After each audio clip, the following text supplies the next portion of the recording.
Good evening. Welcome to the final session of Girl, Let's Talk. I am Erica McGowan, the grant writer and facilitator for Girl, Let's Talk. On behalf of the Carbondale Branch NAACP, this presentation has been made possible through a grant from the Southern Illinois Community Foundation in conjunction with the Chicago Community Trust. The Southern Illinois Healing Grant has been established to promote understanding, trust, relationships, and unity in the Southern Illinois community and beyond. Tonight, we continue on with our panelists who have joined us. Ms. Yolanda Dean, lecturer at Southern Illinois University Carbondale for 15 years. Welcome, Ms. Yolanda Dean. Ms. Nancy Maxwell, award-winning community activist and organizer.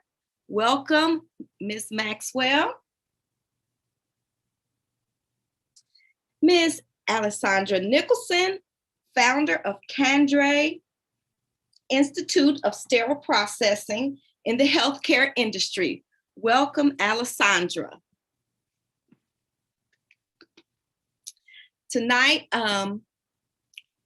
Emerald Avril will not join us, and our on-site or at our, I guess, for our use for this session, Pamela Williams will not be with us this evening, but she did leave us a statement for me to share with you. So, during our prior sessions, discussions were centered around the main theme that Black women in predominantly white communities often go unheard while facing daily common microaggressions, politics at work,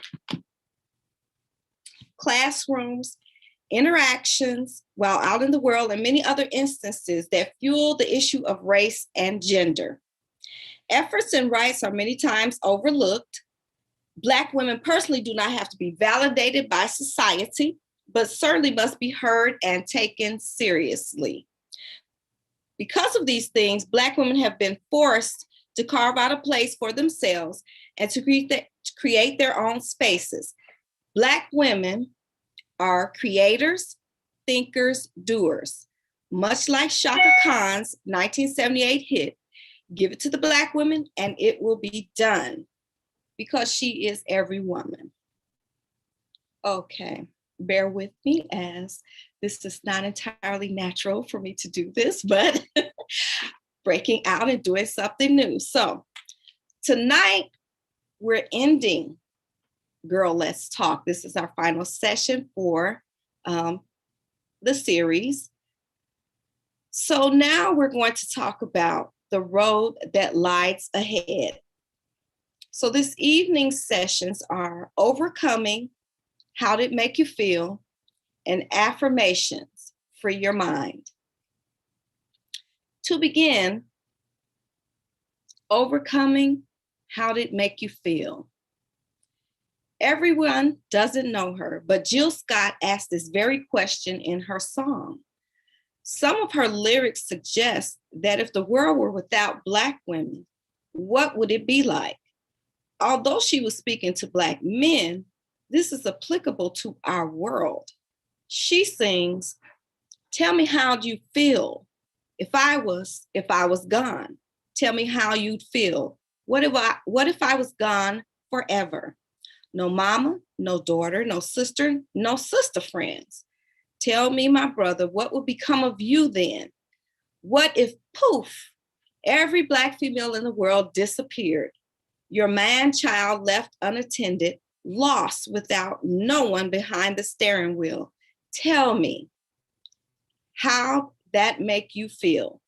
Your beautiful brown would be forever gone, with no more cocoa wounds to carry your brown on. You right there would be the last of your kind. Can you feel this song? How does that affect your mind? Because if there was no me, there'd be no you. Tell me how you'd feel." So, with that in mind,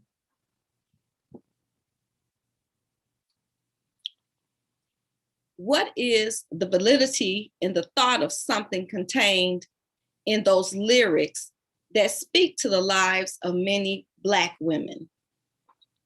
Where, not what, I'm sorry, is the validity in the thought or something contained within those lyrics that speak to the lives of many Black women?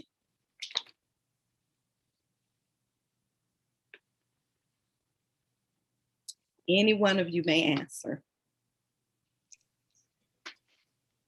I think the last sentence speaks to me the most. If there was no me, then eventually there will be no you. That speaks to me because my ancestors have paved the way for me. And so it's now my responsibility to pave the way for the younger people to come behind me.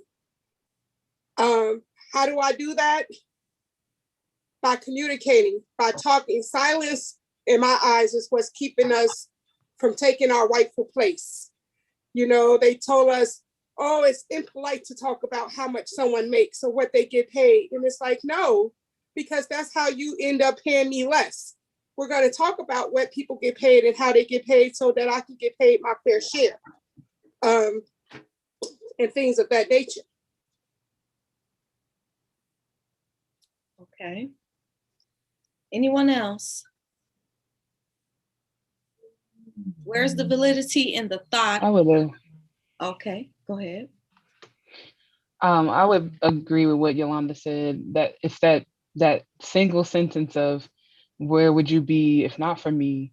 I feel like I see this a lot for my generation. Well, I think for a lot of Black generation, just because of the way that our family has been torn apart through slavery and through generational trauma. A lot of us are raised by our grandparents. And so whether our parents are around, aunties, uncles, a lot of us are being raised by our grandparents. And so you have this really deep sense of legacy because you're right up against the last generation. And so I definitely have carried that sense of, you know, I have so many people on my back. I'm doing this for so many other women in my line that couldn't do this. But what I see from my brothers, my cousins, sometimes it's just a general, I guess, kind of taking for granted of the Black woman. But that's where we originated. That's where we're from. And I'd like to see from them just more of a reverence for where they come from, and when they need support, who they call, because all of that is really important. And we understand assimilation as, you know, survival tactics, but it feels like, okay, now we're past that. We're past, you know, needing the immediate survival. So when are we going to turn around and just revere each other again and uphold our communities again? That is very valuable what you said, because it speaks to our value in a total way, and the realization that we're not as valued as we should be is very significant, extremely. So, Nancy, would you like to comment on that?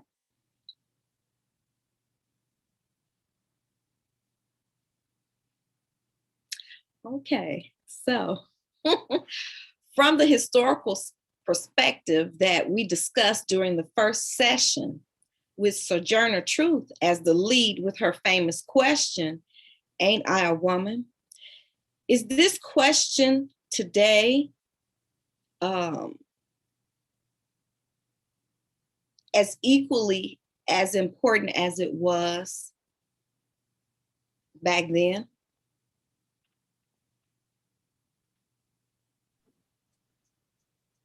I would say yes.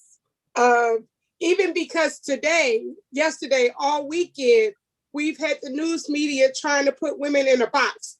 They're saying, you know, you should be like this, or we're going to label you this name.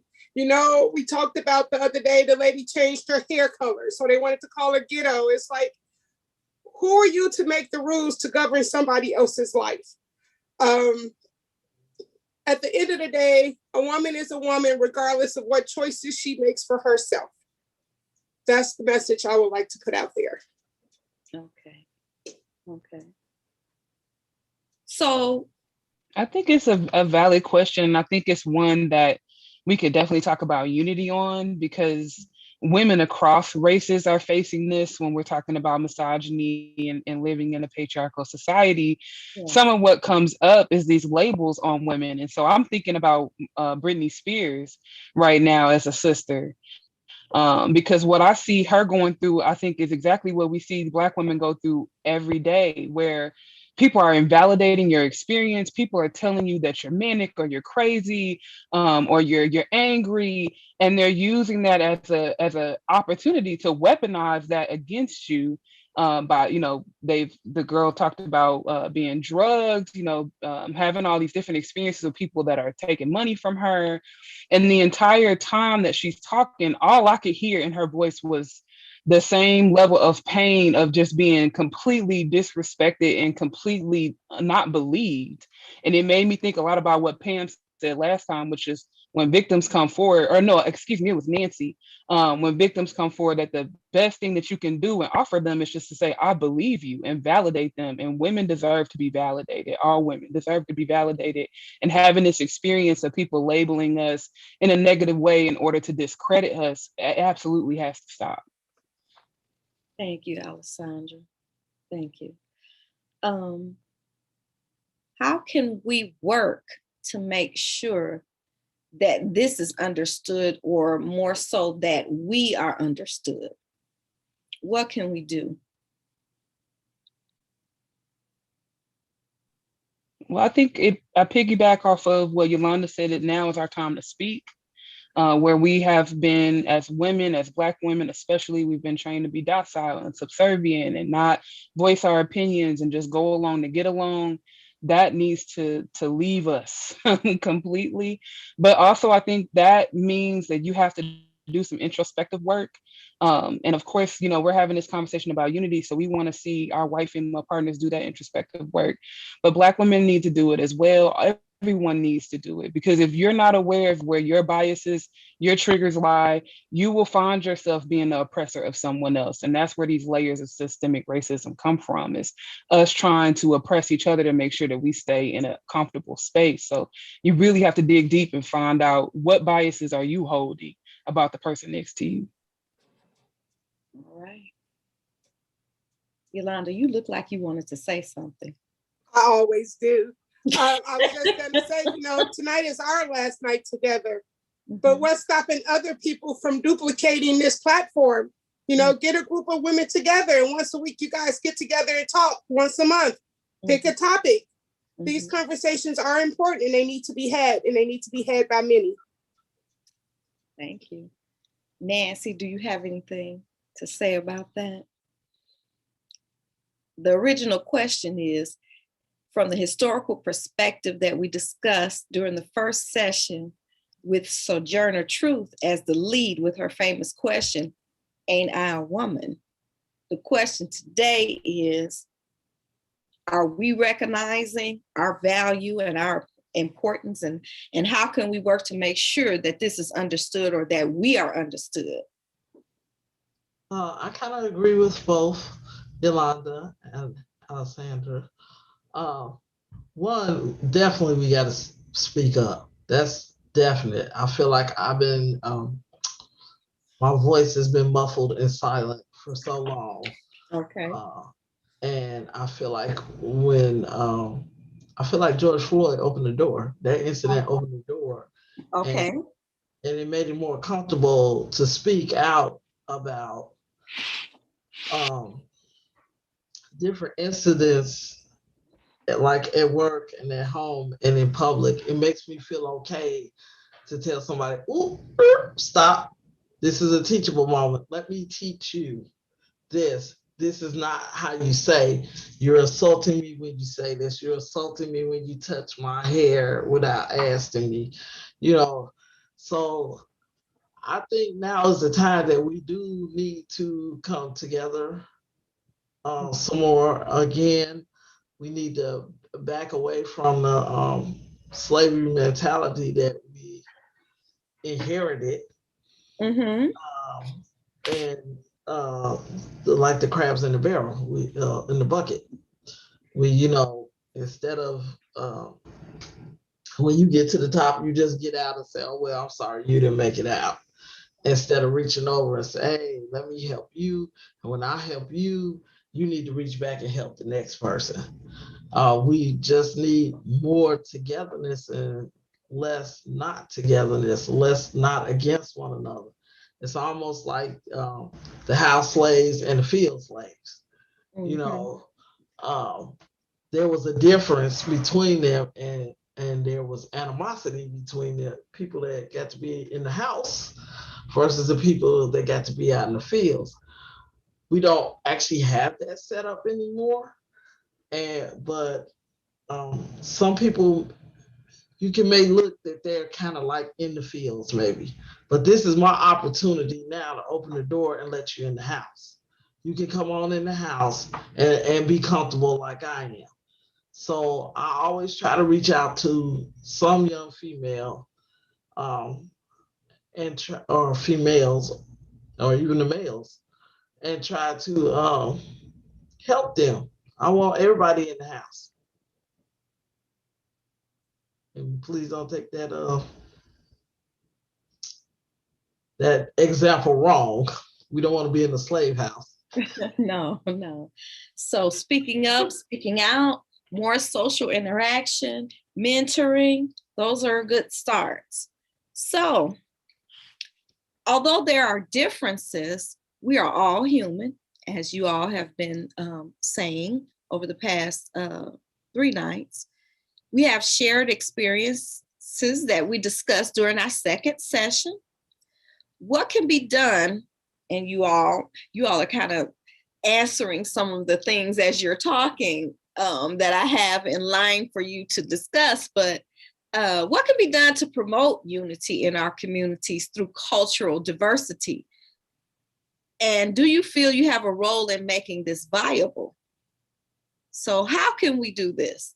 What does that look like? Nancy has outlined some of that for us, and so has Ms. Yolanda.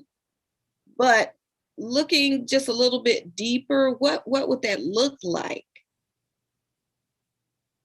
What could be done to promote this within our communities, this thought of unity through cultural diversity? Carbondale does a lot of great things already. I just call it the city of the disconnect, because we do things, but we do it in such isolation that if we just made it just a little bit bigger or a little bit centered or moved it just a little bit, tweaked it just a little bit, it would include everybody. So a perfect example would be about once a year, we do what's called the community dinner. It's usually done on the east side, sometimes the northeast side, sometimes the southeast side, but it's usually done once a year. Why can't we do it 4 times a year? So that we can hit the northeast side, the southeast side, the southwest side, the northwest side, and get everybody included in. I mean, it's a wonderful event. I usually go and support it every year, but it's like, whoa, we're seeing the same faces. It's like, well, what if we moved it over here? Will we see new faces? Will we see different faces? When we did the giveaway day, my church does it every year. So I wanted to bring it to the east side.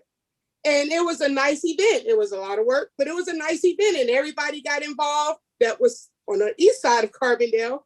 And people from outside of Carbondale came to join. But it was like, what if we made that a yearly event? How many people can we get involved in that? When we do things at the park, can we just move it from park to park? Things of that nature would include more people, in my beliefs. Okay. All right. I'm just going to comment on that a little bit. Please do. We're very territorial down here. And everything that happens in Carbondale is kind of like just for Carbondale. And if you ask Murfreesboro to join Carbondale, oh no, we don't want to come over to Carbondale. We want to have, this is why we had 1,700 Juneteenth this year, because everybody wants to spotlight their place, but we're a small area. Like, we're not Chicago, where it would be, well, we would need to maybe do it in separate places because of the distance and the neighborhoods. Southern Illinois is put together doesn't even make a fourth of Chicago. So it seems more smarter to me that we really work together, which is why with Carbondale United, I'm always trying to reach out to Marion, to Harrisburg, to Cairo, to other places, because we're a small area. But if we were to come together, we will be a small, powerful area instead of just everything's a little bit here and a little bit there and a little bit there. So that's one of the things that I think as far as in our area that we could do better at. Okay.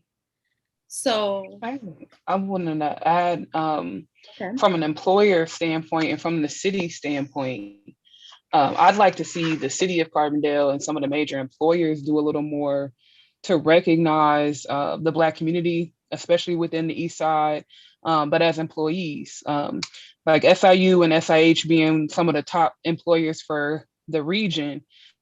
Anybody that was born there has an application on file with them. But when you look at some of the departments, usually you'll see the Black and brown people in the SPD and the EVS and the lab, but you won't see us as much on the nursing floors unless we're CNAs, things of that nature.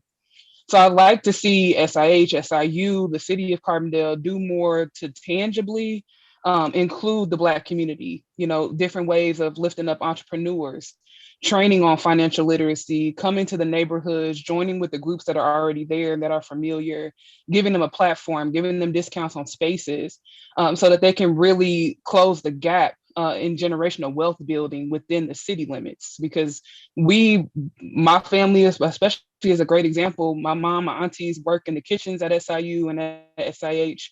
They have for 20-some, 30-some years. You're putting forth, towards their bottom line, which supports the entire community. I'd like to see them turn around and give back. Very appropriate, Alessandra. So I know some of you have expressed this, but how can you, or how are you, or how would you work to make this a more viable thing? What do you view your role as individually?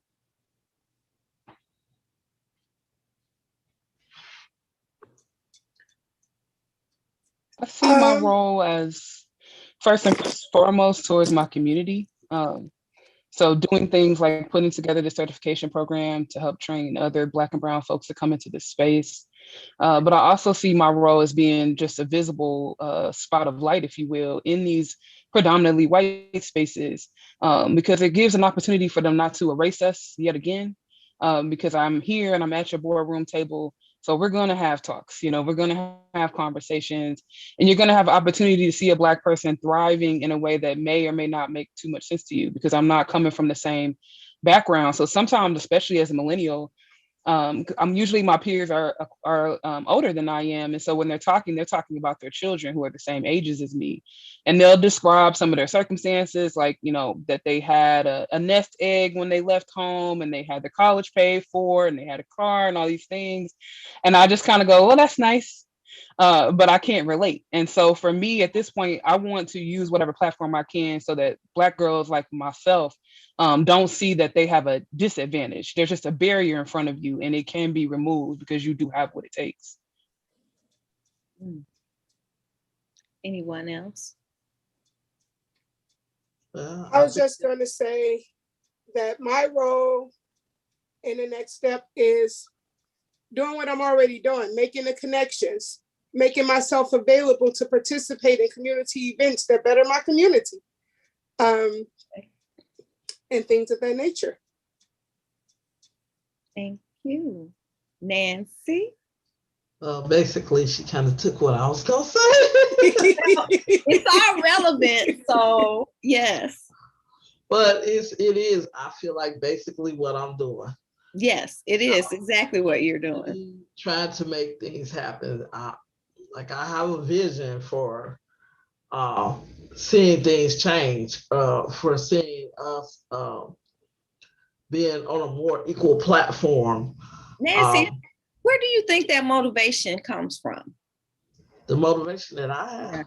Yeah, where do you think it comes from for you? For me, I think it comes from my background. Okay. Because I was on the struggle bus at first. I was a teenage mother. And I went to high school for 2 months. Mm-hmm. And I was so proud of myself when I got a job at McDonald's. I thought I was really doing something. And my sister said, do you want to wipe tables for the rest of your life? Why would you be at McDonald's? I mean, that's good for right now, but you need to go get your education. You need to go get your high school diploma. So I think the reason I care so much is because I went on that struggle road with those kids. And my mother, I was really mad at her, but I'm so glad she did. She made me go get a babysitter so I could go to school because she said I made my bed hard. I got a lion. So I had a stroller, the backpack, the diaper bag, the baby, try to take the baby to the babysitter and then go to school and then get out of school and do it all over again. But I appreciate that so much, that tough love, because I wouldn't be where I am today without those things happening to me. And I don't think that I will be so much involved in the community because I want to see people, I want to see everybody come up. I want us to all get out the barrel. Yeah. Because I've been at the bottom of that barrel and it ain't a nice place. I want to see everybody come up and out. So I think that's why I'm so involved and so inspired and spend almost all my time doing something in the community. So one of our persons who somehow or another she's in our chat, but she was talking about, this is Shalini Hewlett. She's talking about, her comment was about the Juneteenth event, saying to herself, why so many? She said, then you feel like you're not supporting the other towns because you choose one over the other, when the whole point is to come together in the first place. So that's one comment. Another one that she's left is that she felt like purchasing her first home, no examples there. So she felt like she was just out here trying to figure it out, and being able to have examples and people willing to share the info and help give back. There are so many things that we didn't learn. She's referencing growing up or don't know, can't help but sharing the info is a way of learning so that the next person doesn't have to struggle. That's her comment. So yes. Okay, so if you could construct a new America, what would that look like?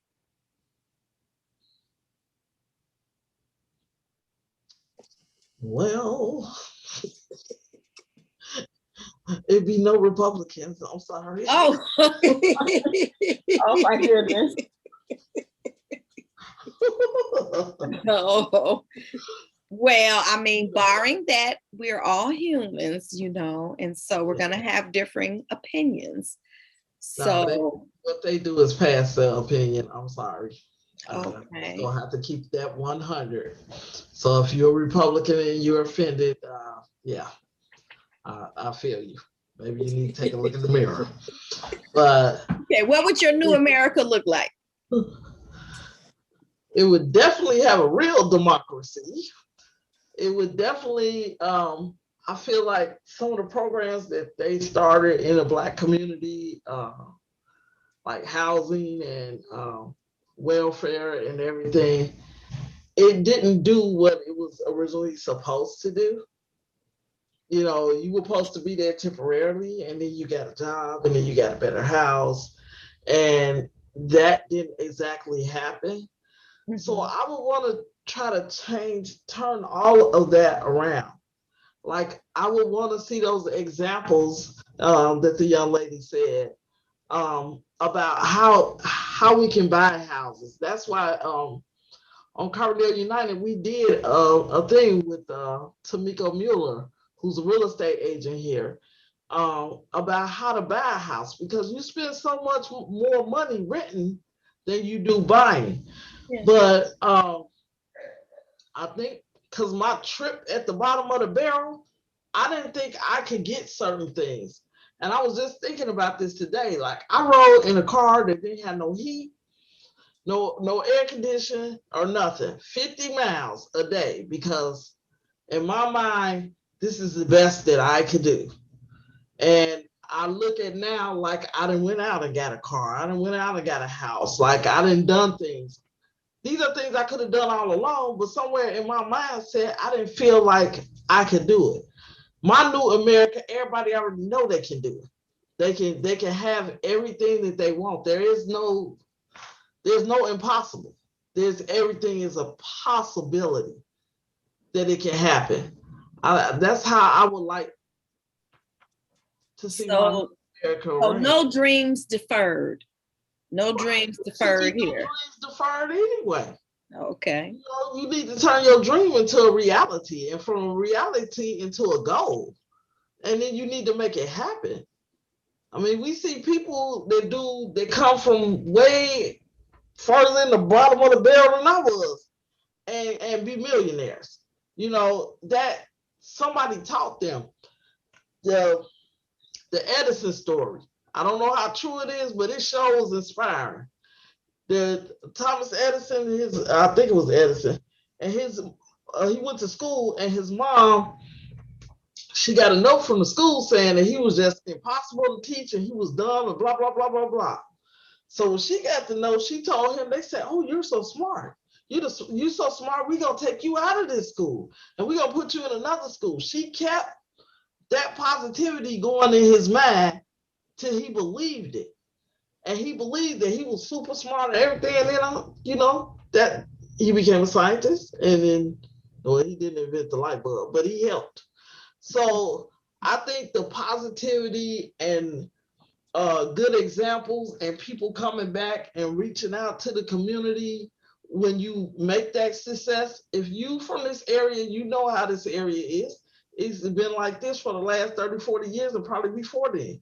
If you came from here and you'd have made it to the top, you should be back trying to help somebody else get where you are.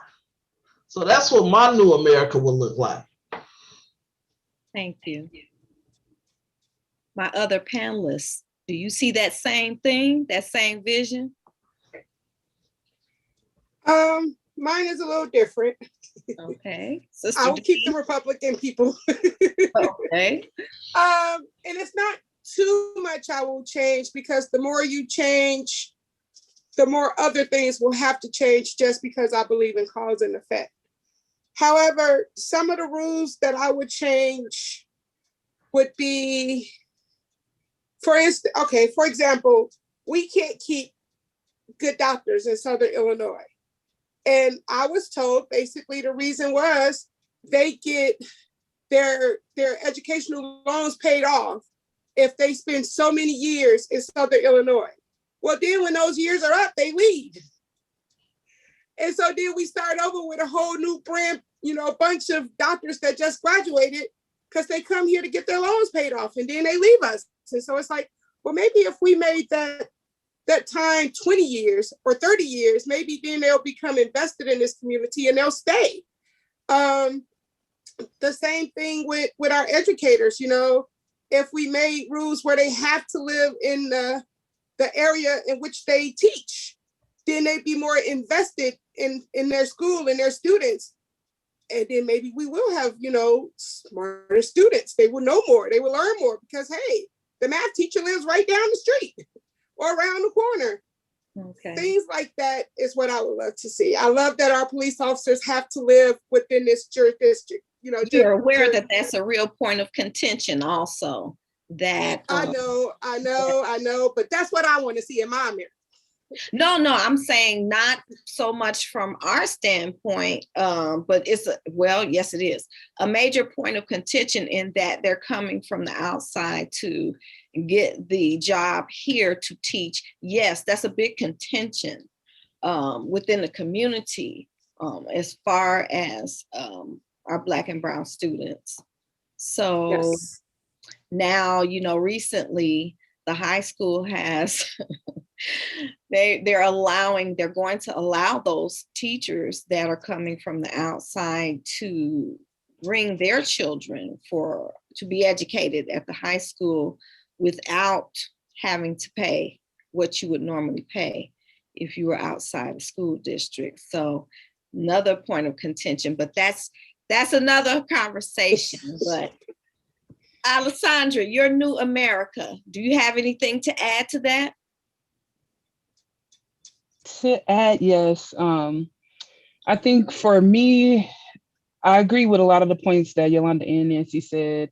I would like to see less demonization of people for what they haven't accomplished and more support for what they could accomplish. I think what Southern Illinois is suffering from right now is an inability to grow their own. So we are constantly looking on the outside to infuse us with something that we could have grown from the beginning within our system.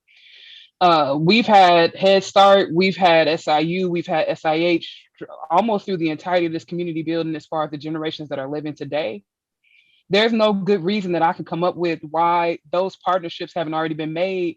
Why are there not doctors, nurses, lawyers, whatever you want?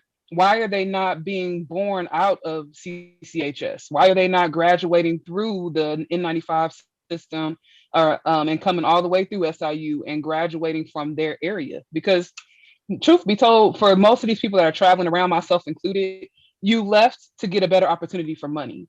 So this was a conversation that I had with my bosses before I left SIH, which is that had they offered a living wage, most of us would have never left. We wouldn't have had a need to. We would have been able to support ourselves. We wouldn't have been able to pay for college. We would have been able to stay where our families were, and we wouldn't have had a need to leave. So I think salary is a big conversation, but I think there's definitely a leaving out that is happening within a lot of the institutions that are meant to support us.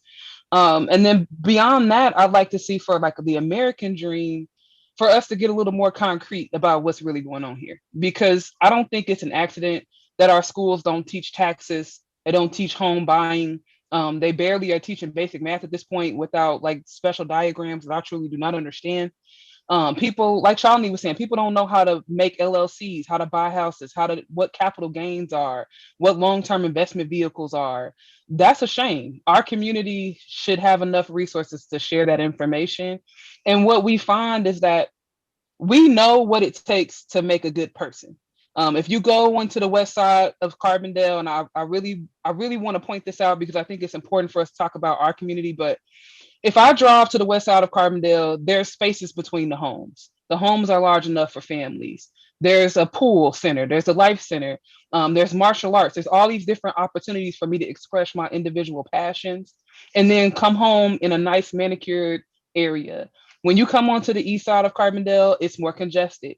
You have that crabs in the barrel sensation. Even for the students, the housing is dense. It's hard to find or get out to a neighborhood store, things of that nature. So I think we need to start creating equality in our neighborhoods if we want to see people grow up happy and whole. And we don't want to have to look over our shoulders about what someone is going to take from us, because if they have what they needed, education, enterprise, healthcare, they wouldn't have a need to victimize anyone else. So if we want to build community, we have to be honest about the fact that we already know what it takes to build good communities, and we need to share the wealth. Thank you. Thank you. I'm tempted to comment or question our neighborhoods. And we do understand why those neighborhoods were planned in that manner.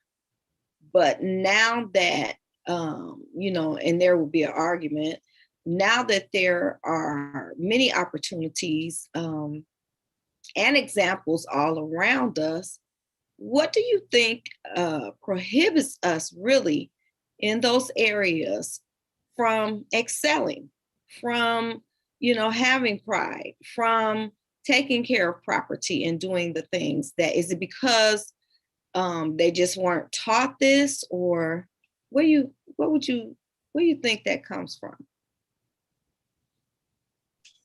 I'm going to say it comes from the outside. And I'm going to say that because I do have neighbors that sweep sidewalks. Most of my neighbors keep their yard cut. I mean, they're well manicured. They keep the trash up. But I recently had someone move here to Carbondale from Kentucky. And when she was talking to a realtor about where to buy a house, because she was looking online, so she really didn't know the neighborhoods. When it came to the northeast side, he said, I wouldn't even put my Rets over there, which is why she ended up buying a house on the west side. And I was just like, he told you what? And it infuriated me because I was like, well, I bought my house over there and my house is great. But that's what the realtors are telling people. And it's like, well, if that's what they put in her mind, then she's going to spend the rest of her time with that in her mind. And then what is she going to think about the east side of Carbondale? What is she going to tell other people about the east side of Carbondale? And so it's the messaging that's being put out about us that people are taking to heart. When people tell me they're scared to come to the northeast side of Carbondale, my first question is always why? Like, what have you heard? I live over there and I'm fine. And they're like, but it's not safe over there. And I was like, what's not safe about it though? I don't understand. And they usually come over and they're usually fine. And they was like, that's not at all what I expected. And so it's just the messaging that's being put out about the northeast side of Carbondale. Okay. Okay. I think it's also the messaging that's coming into the northeast side of Carbondale. Because when I was a kid growing up and riding my bus through that neighborhood, a lot of the kids talked about different messaging that they got from different community leaders. Like my cousins especially, it was not uncommon for the Carbondale police to make some really derogatory comments towards them as children about their parents, Wow. who they had some dealings with. And so you just don't see the level of respect. Like she said, they consider it almost like they're rats in a barrel over there. So if the town itself, if the city leaders itself have this attitude that we're to be segregated, then what are the young Black children that are growing up in that area going to believe about themselves and then go out and achieve? Like, it's one of the reasons why I loved it when Emerald was saying, please don't put the hood down, because people didn't, if given their free option to choose, that's not the lifestyle they're going to choose. If they could do anything, that's not what they were going to do. But that's the options that are left for them, because you're not going to get hired into the higher positions at SIU and SIH. You don't see us inside the city hall. It's almost like we don't exist. And most recently, I saw this conversation take place on one of the popular Carbondale Facebook pages, where the city got a grant to build some bicycle paths, and the bicycle paths are going directly to the west side. And there was a lot of conversation about how it's so close to 13, but 13 runs down the middle of the city, and it's so close to Murfreesboro. Okay, but what initiatives could you even name at this point in the last 10 years that you've done to beautify the east side outside of Addicts Park? Like the neighborhoods, bike paths, grocery stores, co-ops. Where is that grant money from Illinois being infused into that side of the town?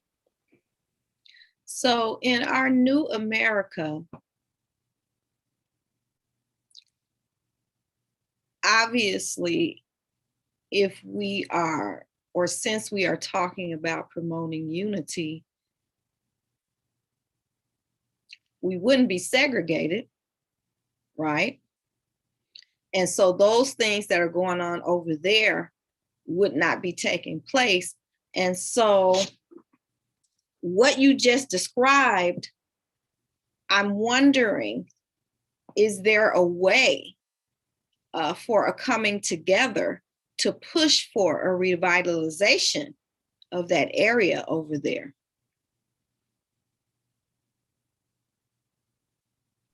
Of course it is.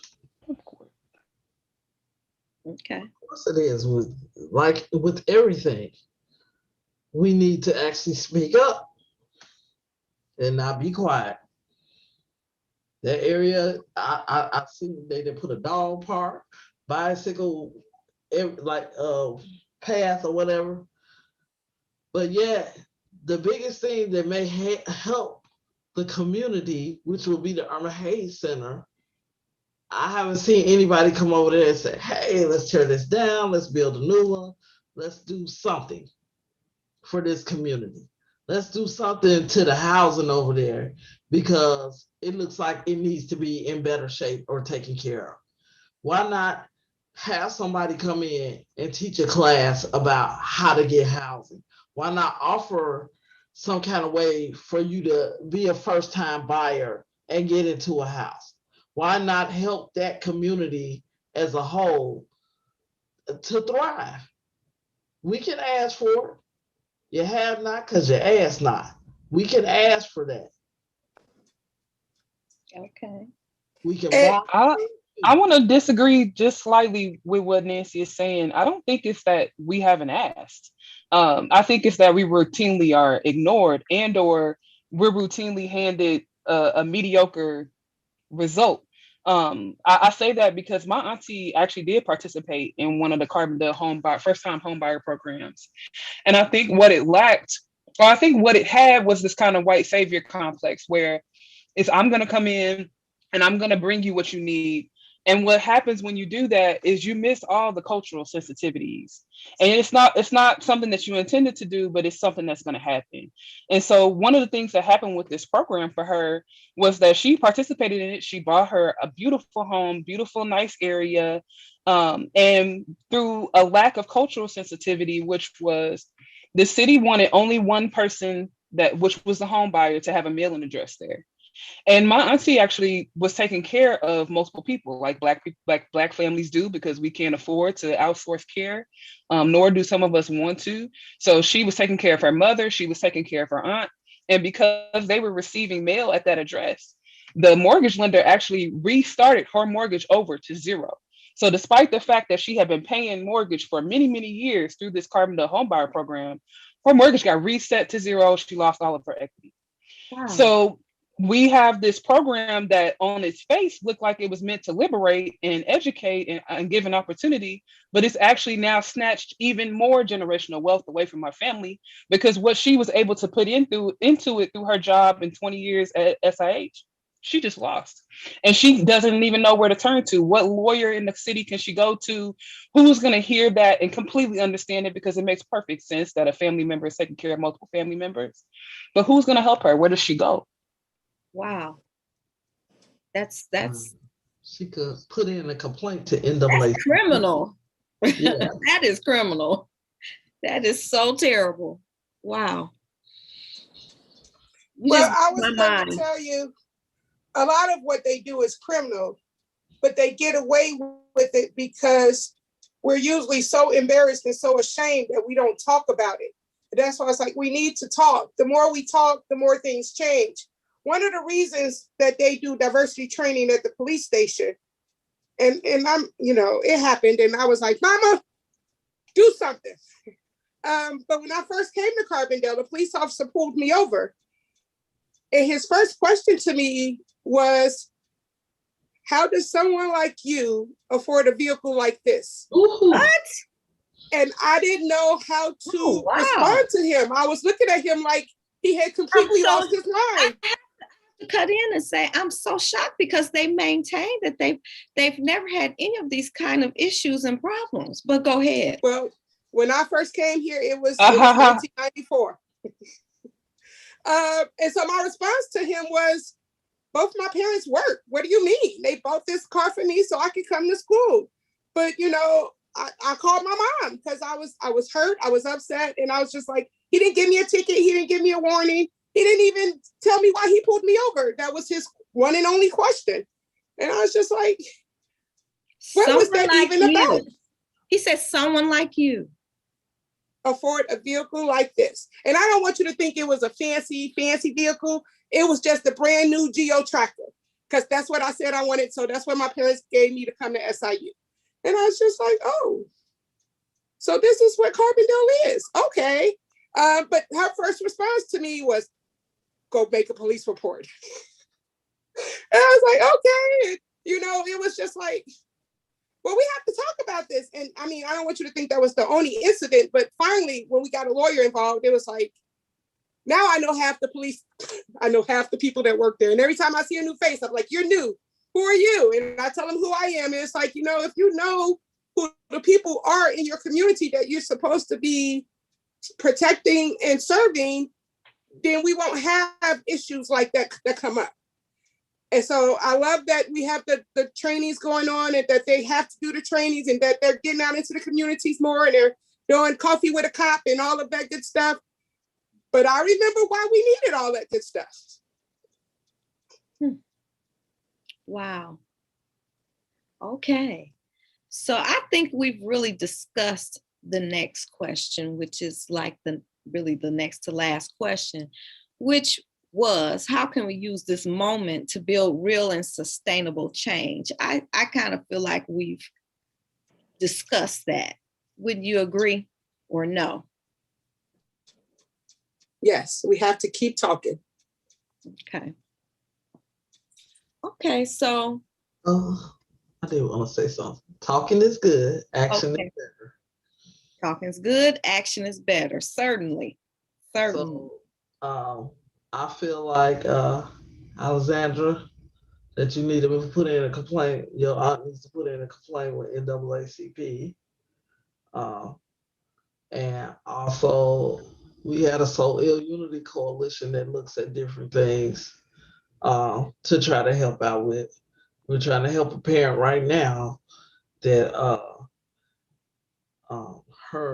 they're trying to put her in jail for truancy, even though her child is sick and she's sick as well, and have documented that, but they want to put her in, actually lock her up for that. They don't want to drop the case. They want to set this whole example with the parents. So we do try to get out here and make some noise, per se, about different injustices. And right now at this point, people laugh at me when I say it, but we trending.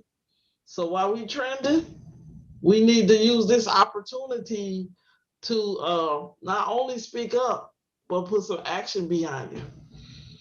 Because that shouldn't happen. How can they start the mortgage over because you have other people? I can't even fathom that.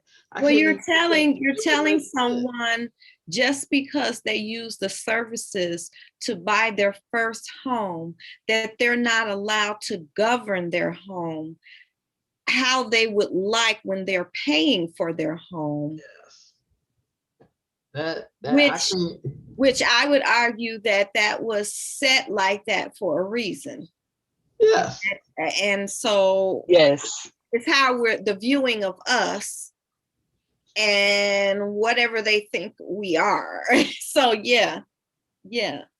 So not to cut you off, I'm watching the feed, and Lavelle Hayes Cox is on, and she had a comment about the Northeast side. We're discussing that back and forth here. She said the Northeast side first needs to invest in itself. I see it in the gardens. The Black organizers / organizations can give workshops on home ownership, grant writing. We can develop after-school math and science programs as a community, and the Black men can talk and mentor the young African-American males. Some of these things I know for sure have been done already, and sometimes the response is underwhelming, meaning sometimes we are not coming out to hear the information. Sometimes we're not participating. And I view that as a really big issue, because even Nancy right now has written a mentorship program that, at the last point I talked to you, Nancy, you were saying you didn't have many people enrolled. Right. I'm sorry, my grandbaby's here, you guys, but go ahead. We do have a mentorship program. Enough for 36 spots. I've been on the news. It's in the newspaper. We've been all over Facebook. It's a radio ad. We've even went out to the community to try to talk to people. We talked to people on Juneteenth. We have 36 spots. I think we have 17 people now, but at first we only had 2. This is a wonderful opportunity with some awesome mentors which Yolanda is one of them. And like Jeff McGoy and Walter Davis from SIU. We got donated iPads. The mentee will get an iPad. They will get to go to Project Human X and do a painting, and that painting will go in a book along with some writing. They're gonna take a writing class, and then they're gonna have a photo shoot, and that on that photo shoot, the picture will be used to go on a published book. So the book will be published about their writing and their artwork that they did. That right there, plus getting a free iPad, is a great opportunity. This is a phenomenal opportunity. Yeah, we went to look at camps because we want to send some kids to camp. And we went to an awesome, really nice camp. I'm like, camp was not like that when I went. They got a flat screen TV and a fireplace and all this stuff. But it was still a nice camp on the beach with some water, with canoes, where they take the kids out fishing on a pontoon. Like, our children miss out on this. I have talked to children, especially down in Mounds and Cairo area, they've never seen a beach. They've seen it on TV, but they never even really been to one. That's why I want to work really hard. I'm trying to work really hard to make these opportunities available to everybody. But one of the mentors said he talked to the parent and he was like, yeah, this would be really good for your son. And she was like, well, Bobby, do you want to go? And Bobby said, no, I don't want to go. She said, well, I'm sorry. He don't want to go. We need to take it back old school. Because I couldn't tell my mom, she wouldn't even ask me, did I want to go? Like, how soon can you get packed so you can go? That brought me back to what I wanted to say on that other question. We need to have a village again. We lost that. When I was growing up, it was a village. The tearing down of the village has occurred. Yes, it has. Yes, but the village has disintegrated. If I say something to your child now, this person we may be ready to come to blows. It wasn't like that back in the day. Whoever mom was on the block, if she seen me doing something, every mama knew about it, and I heard it all the way till I got home. My mom had suffered from mental illness, and so it was the village that helped raise me. It was a lady next door that made my dress for graduation when I didn't have it. It was another lady that did my hair. These people helped me. These women helped me. And I always try to send a shout out to them always, because if it weren't for them, again, I wouldn't be where I am today. Whoever that was that made that comment, they right. We can do some of this stuff ourselves. But first, we got to get things in order, because we're not in order. And we need to bring the village back. It does take a village to raise a child. And we can be that village again. But somewhere along the line, we didn't disconnect it from that theory. And we need to take it back old school. So as a point of action in our new America and reestablishing of villages, and not just the continuation or the continuance of having these conversations over and over again. From this point forward, I would say that we need to gather and garner our people together, those who will. And we know for a fact there are only some who will come together to say, hey, and we need to study this to see, okay, so this is the Northeast side. You certainly can't tell anyone to do with their own individual property, but there needs to be some kind of think tank to get these things facilitated. So those things I think will be further important talks that we can get together and facilitate and move forward with together. And maybe I'm older and I can't get my house painted or my grass cut. I need some help.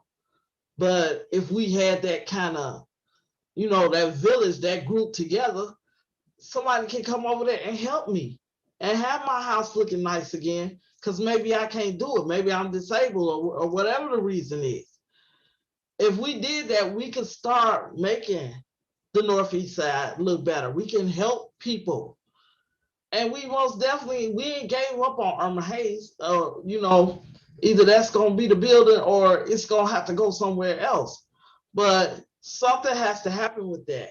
Having a community building with community programs is absolutely important. It's vital to the community. There's a comment on there. I think things like that start by turning that stuff back over to the community.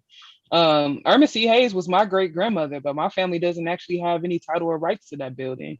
So I think, there's some research and some thought to be done there. But I think we, like you said, we can do this ourselves.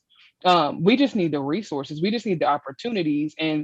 And history has known that. It's why it's removed opportunities and placed barriers in front of us in the first place, because they know that if we are together, if we do have our community and our village, we absolutely will thrive.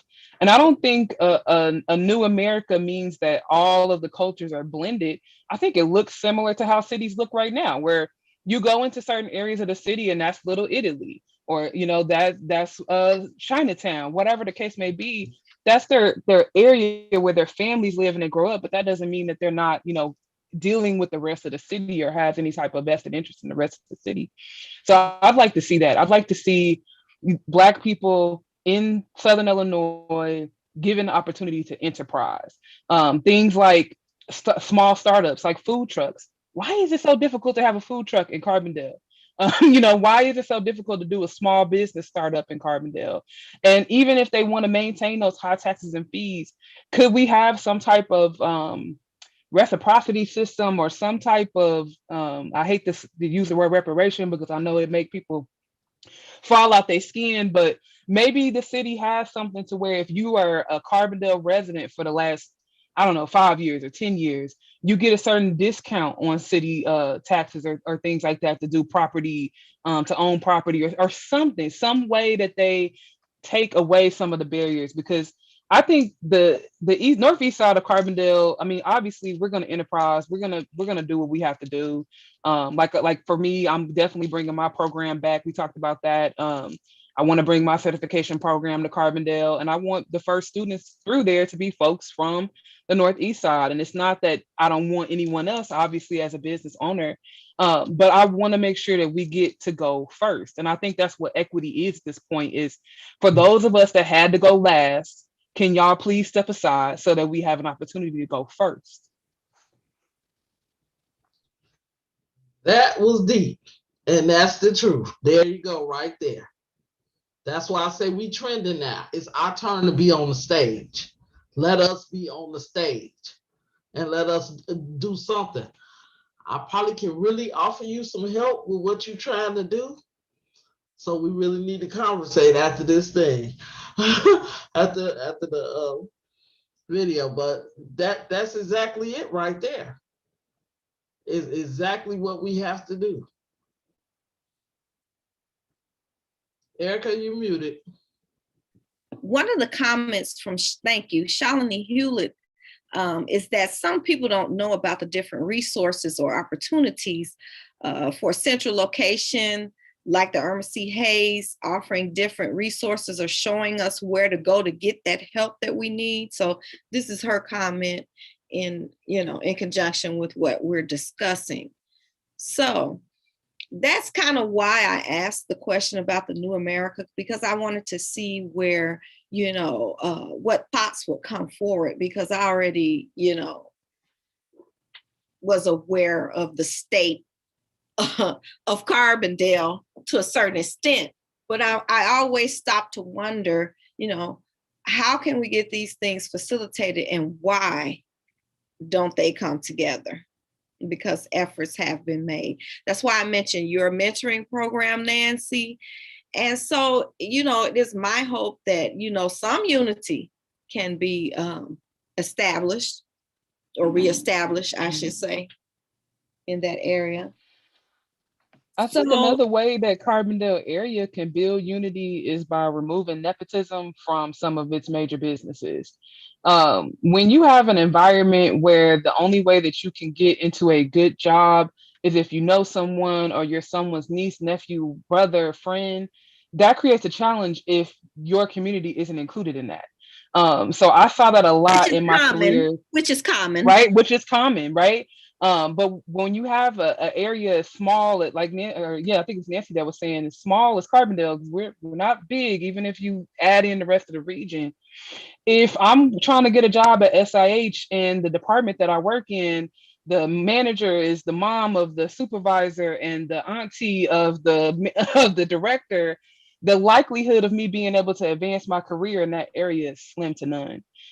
So you want to make sure, of course, there's accountability. If that person's doing a great job, okay, that person's doing a great job.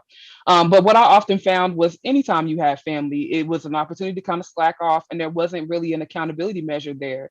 So that was another one of the main reasons why I left the region. Was I knew after 5 years of working in my field, I would never attain a higher management position simply because of the family that was in space. But that goes back to, we need to have our own. Like you starting your own business. Like I'm trying to start my own non-for-profit, so maybe I can make these resources available. I want to see a mall here that has the Black business owners in something brick and mortar.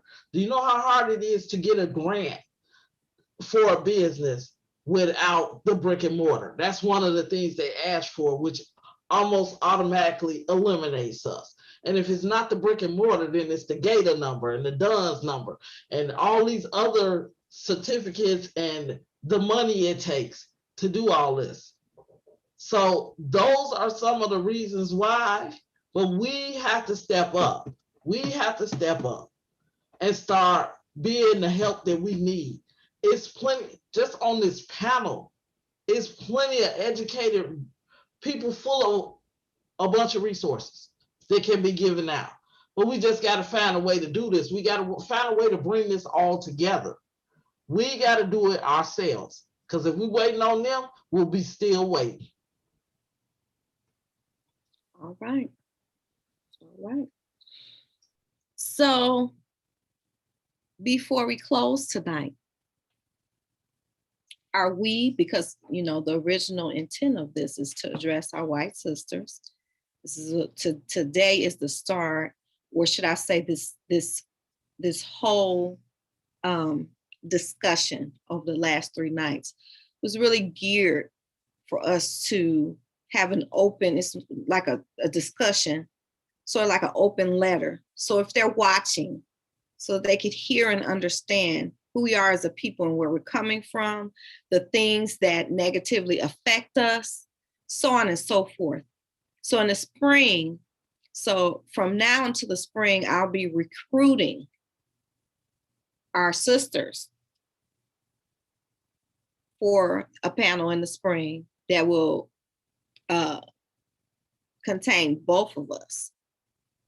And we should not be afraid to express things, because it's not like we're trying to say something that's false and, put anybody on trial, but it's the truth. And so the fact that, we have our causes, like Sojourner Truth said, and, we've been holding a plow and doing all the stuff and out there on the battlefield, but many times it's without their support. Okay. So we go over there and we help support them, but we need them to come over here and support us in our endeavors. So that's really what all of this is about. You can't help but to discuss all of it, because it's all so intricately tied to everything. It's inextricably tied. You can't, untangle it. So that's why one of the session nights was titled A Tangled Mess, because that's really what it is. So with all that being said, before we close, I'm going to ask this question. Are we our sister's keeper, and why?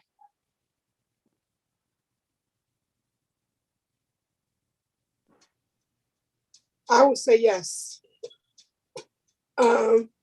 If you ask why, it's because at the end of the day, many of our fights are the same. Many of our situations are the same. A few of them are are exclusive to certain groups, but for the most part, many of them are the same. And if I can't speak up for you, or you speak up for me, then we isolate ourselves, and then we allow them to win because we've like isolated ourselves. Whereas, as Nancy said, if we work together as a group and we stand united, we will be a pretty tough force to face. And not many people want to face that type of force.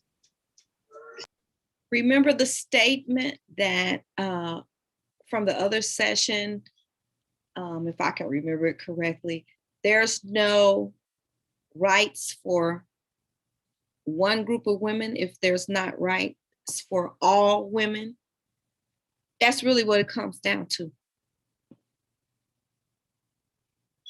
But we have to not bear the brunt of being lessened. That's what this is all about. So anybody else, are you your sister's keeper, and why? Or does Yolanda's statement cover it all?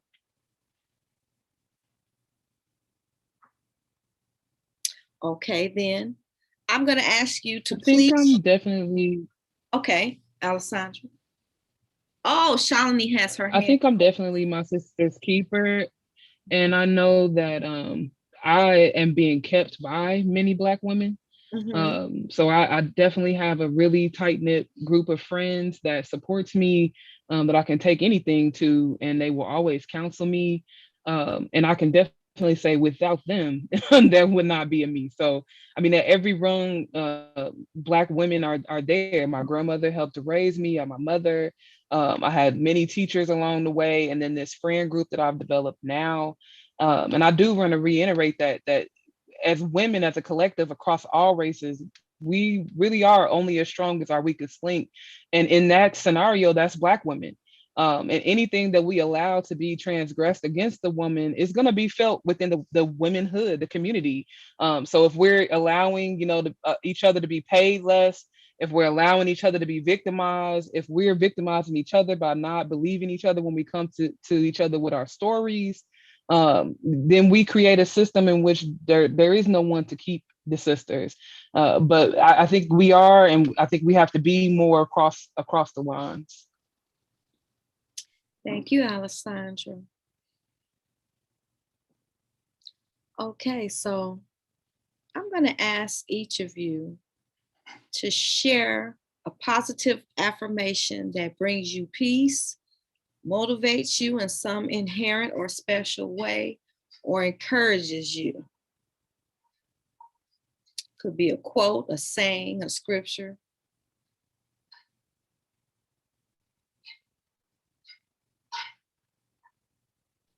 I think for me, it's just reminding myself of everything that I am, affirming everything that I am in a positive light. I think a lot of people put dark labels on us, labels that are intended to make us seem derogatory, angry, dirty, unkept.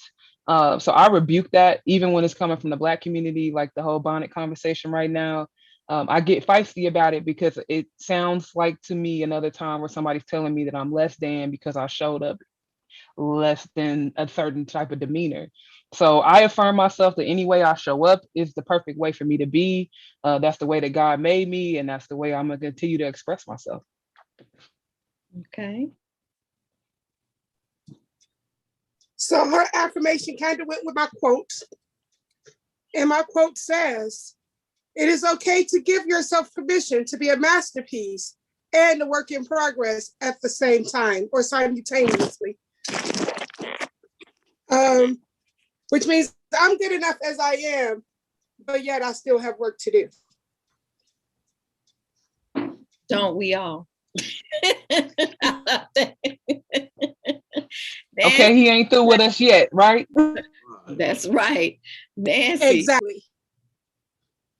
So when I was younger, I went to a community center, pretty much like Irma Hayes, but in Chicago.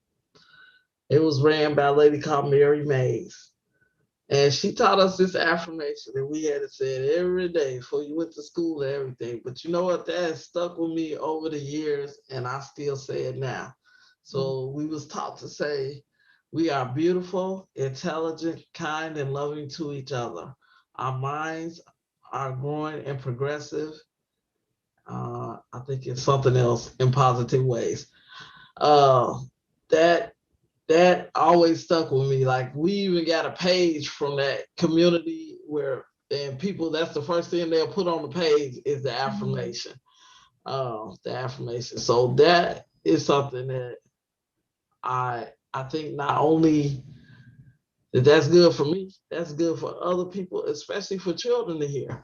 That's what we heard. We're beautiful, we're intelligent, kind and loving to each other, and our minds are growing. So that's my affirmation. Thank you, ladies. I have a pledge that I'm going to read to you. And as part of your participation as a panel, you're going to be receiving some things, but the pledge will be within there. It says, I, and then you put your name in there, will consciously make the effort to take responsibility for creating a dialogue when the opportunity presents, to intentionally interact with women outside of my own culture. I will seek to be truthful and purposeful while raising awareness through participation in or creation of programming or other such said things that will raise awareness and impact my community positively. I will work to bridge the gap and look at the circumstance with empathy and use my sphere of influence to unify. Do you agree with that statement? Or should I say that pledge? Yes, ma'am. So we all gonna take that pledge and accept it. Of course. Okay. I believe as Black women, that's the pledge we have to live. Because you really don't get an opportunity to not engage with other cultures. Right. It wouldn't allow you to be successful. So we have to do that. And I think what I want to see is the rest of the community embrace that. Okay. Well, you all have made the pledge. I've made up the pledge. So that's the pledge. And so now that you have served this panel extremely well, I would ask that you would consider when we do this in the spring, maybe being part of a larger panel that's going to happen. If you're interested, just let me know. But your opinions, your thoughts, your input have been just magnificent, and very much appreciated. Oh my gosh, the thoughts behind all of this. This is a think tank right here. And you're so proud. I'm so proud that obviously this was brought together. I wasn't sure who it was going to be, but God did that that way. And so just beautiful. So I gotta give you a little bit of praise, Miss McGowan, because God did that, but also you did that. Knowing that you took the initiative to set this up, to write this grant, and to host this panel, just speaks to what one person can do for a community. You didn't know how it was all going to come together, but you set out and you got it done. And so thank you so much for hosting this and having us. Thank you, little sister. If anyone else would like to have words, you can do so now before I close. Thank you so much, Alessandra, and it's a pleasure to meet you. I look forward to having a very wonderful relationship with you. Thank you. I don't think we should wait till spring. Nancy, we cannot do the world all in the fall. Like go to maybe like once a month or something. Okay, once a month. Okay. It could go on as Girl Let's Talk, but yes. Okay. Hey. I definitely think we should make a Facebook page. Okay, Facebook. Oh, I love the ideas. Wow. Okay. So I'm gonna do a little housekeeping before I do my final statement. The NAACP will be hosting a Black Business Expo, August the 21st and 20th.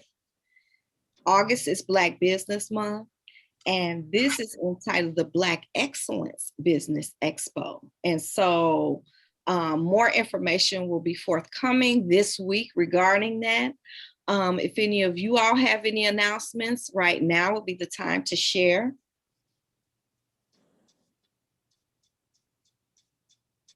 I did mention Nancy's mentoring program, which if this had been available when my 4 kids were being raised, it's for young men, right? Mm-hmm. My 2 young men would have been in your program. They would have been within the first 2 to sign up. So I don't know. We're hoping that we fill every spot. My goal is, I ain't gonna say my vision, my goal is to have 36 mentees and a waiting list. Because if this is successful, we can keep it going. And we want to reach out to the young ladies too. But once again, we need, I can send it to you. Information for the mental program. I can send it to you. Drop your email in the chat, please, and I will send you some information. And then I just want to say real quick that we had several people on that I'm looking at in the feed, and again, one of them was Lavelle Hayes Cox, and she wanted to say her affirmation. She says, "I love the skin I'm in. I am strong. I am kind and helpful to all those in need."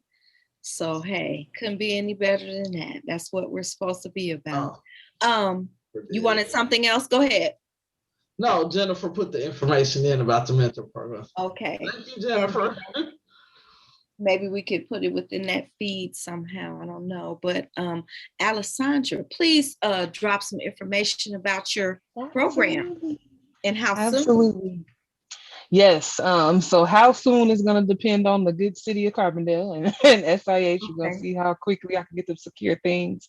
But for anyone that's interested in knowing a little more about what I do, sterile processing, our field is responsible for cleaning sterile surgical instruments. Every hospital has a sterile processing department, so they are definitely in a town near you. If you're interested, I run a podcast with a partner. His name is Des. It's called The Process. You can find us on Facebook at The Process Group.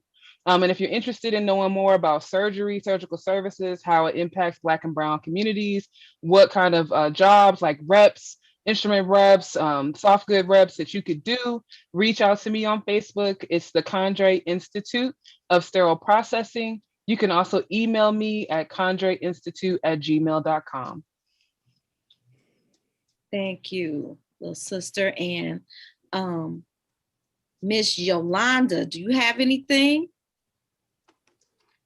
If you have children aged 3 to 5, Head Start now have spots open for them. We're also hiring. We're hiring in every position possible. So if you need a job, make a phone call, 618-453-6448. Tell them you're interested. We'll find a position for you, I'm sure. Thank you. I can talk about several things. We are taking, I can talk about a couple of things. So I'm with the Women's Center. So if you need any assistance with domestic violence, counseling, advocacy, general case management, we have a 1-800 24-hour hotline. And we also have people on call to go to hospitals when somebody has been sexually assaulted. And right now I'm looking for an assistant, and they can apply through Mantricon to get a job skill assistant position. It's temporary. However, you get the full training that any new employee at the Women's Center gets.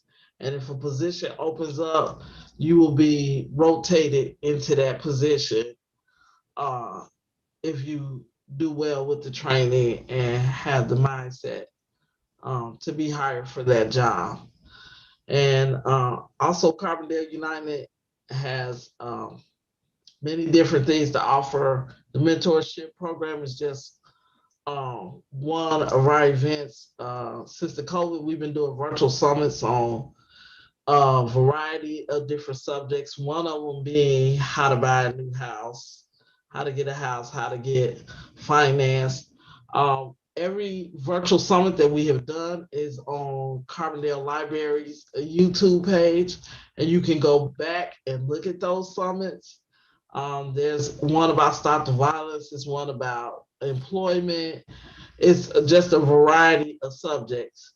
We're taking the month off of July, but we will be back and forth in August, working on some different programs and events. And we're looking for new members. So if you're looking for something that you want to get involved in with the community and doing different things, please reach out to me at 618-306-5885. Or Jennifer, can you drop Carbondale United's email address in the chat for me, please? So thank you, ladies, again, for everything. And special thanks to Jennifer Robertson, the adult librarian services at Carbondale Public Library. Jennifer, we just love you. We thank you so much for your invaluable service and your wonderful spirit. We just thank you. As I closed out this week, each evening that I closed, I left you with the statement: changing attitudes and behaviors changes lives and relationships. This is both real and relevant. If one person makes the effort and moves beyond our differences and is met with the same authenticity, progress is made. Thank you for joining us this evening, and thank you to all my panelists. Much love. I'll be in contact.